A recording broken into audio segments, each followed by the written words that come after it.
So, Rich actually reminded me of a piece. We're not going to go real long, but it's an important concept on mental training.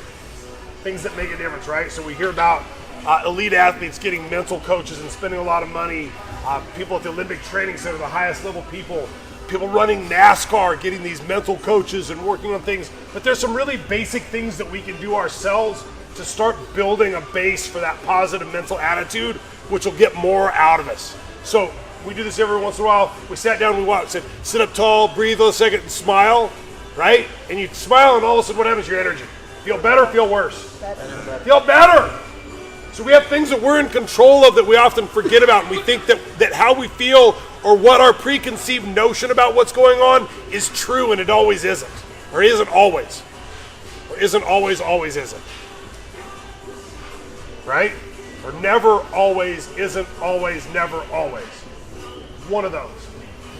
So one of the things that comes up a lot is we know the things that we can do, and we have a pretty good idea of the things that we can't do. And we say, oh, I can't do that. I can't beat this guy. I can't do this. And can't implies what? It's impossible. What? It's impossible. It implies impossible more.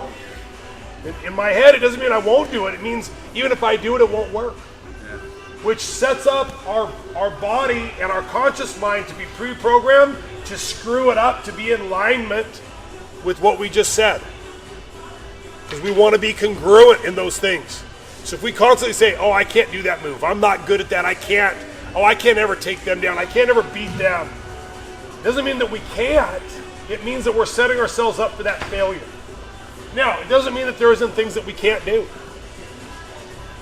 Right? But most of the things that we say can't about don't really deserve the word can't. What it deserves is, I'm not familiar with it yet. I'm having trouble with. This is a person that's difficult for me to do this on. Right? But if I take her and I say, triangle body lock him from the back, that's a can't. It's physically impossible for that piece. But we use it far too often on things that it's not meant for. Does that make sense? So anytime you catch yourself saying the word can't, ask yourself if you really think it's truly impossible or if it's just a challenge. And if you start catching yourself saying that and you start changing the wording and you start saying, instead of saying, oh, I can't beat that guy, say, I will beat that guy. I will beat that girl. It may not be today, but I will. And all of a sudden you're going to start going for things in a very different way. So early on in my career, I had the opportunity and the pleasure and the displeasure of sometimes rolling with Randy, our namesake here, for weeks at a time with nobody else. Heavyweight champion of the world, Greco-Roman wrestler, elite grappler. And oftentimes I would catch myself saying, oh, I can't escape this, I can't do this. And pretty soon I started reading about these positive things. So pretty soon I started saying, today, I'm going to escape. If it's the last thing I do, I'm going to escape once. And then I would escape, and then it'd be the last thing I do. I'd get caught. I'd be like, wait a minute, let's get rid of that part. And all of a sudden I started saying, I'm going to escape and get a mount and attack. And then I would escape, I'd get back to half guard, I'd start to try to get on top. And I didn't beat him, but my game grew. And what happened was when I went with people that weren't way, way, way above me, I started smoking them with these moves. But it really all stemmed from a change. Instead of saying, I can't, he's too big, he's too good, why even try?